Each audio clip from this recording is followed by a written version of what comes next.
अस्सलाम वालेकुम जी बच्चों।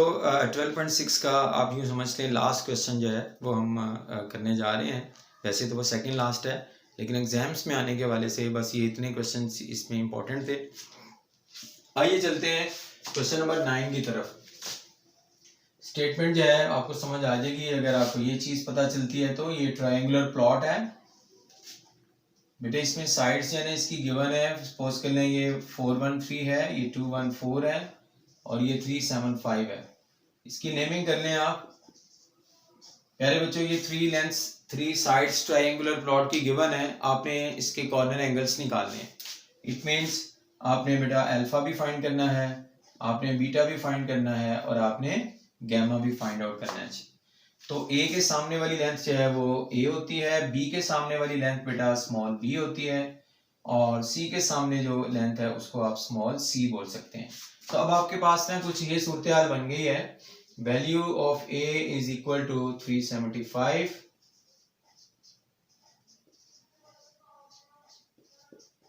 ठीक है जी। और आपने ये तीनों एंगल्स हैं वो one by one find out करने हैं।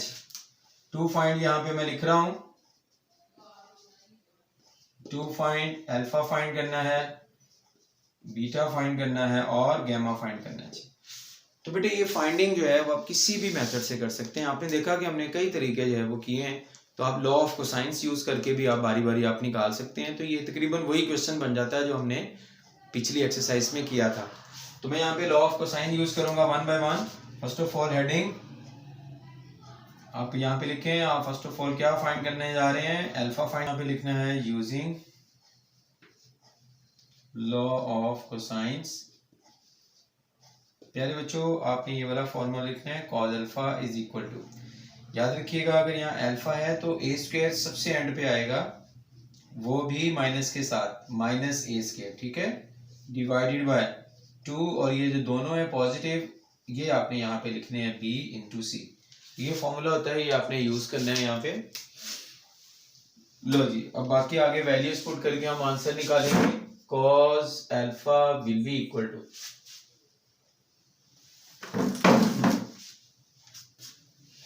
बी की वैल्यू है हमारे पास 413 होल स्क्वायर। सी की वैल्यू बेटा हमारे पास है 214।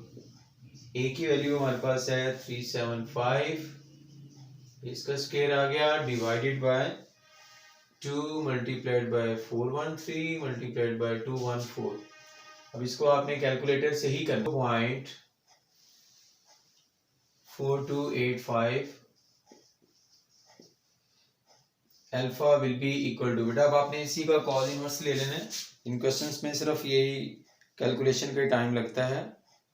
इक्वल टू 64.62 और डीएमएस में मैं इसको चेंज कर रहा हूँ 64 डिग्री 37 मिनट्स 43 सेकेंड्स। ये बेटे अल्फा की वैल्यू आ गई हमारे पास, ठीक है।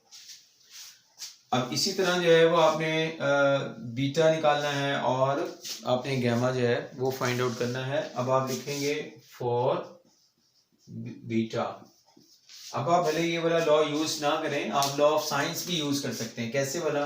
बीटा के साथ ये बी आ गया जी, ठीक है, और अल्फा के साथ आप ए यूज कर लें जी। अब आप लॉ ऑफ साइंस यूज कर लें, यूजिंग लॉ ऑफ साइंस जी, a over sine alpha is equal to, ये बहुत सबसे आसान यही होता है, बी ओवर साइन बीटा। आपने बीटा निकालना है, साइन बीटा बेटा इधर शिफ्ट कर दें, b multiplied by sine of alpha divided by A.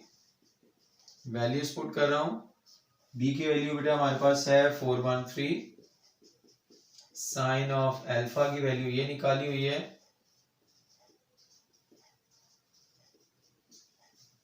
Divided by ए। ए की वैल्यू हमारे पास है 375 जी, 0.5591। अब आपने इसका साइन इनवर्स ले लेना है। Sine inverse will be equal to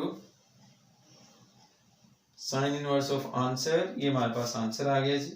DMs में चेंज करके 84 डिग्री 19 मिनट्स एंड 51 सेकेंड्स। ये बेटे बीटा आ गया हमारे पास। ठीक, अब आपने गैमा फाइंड आउट करना है।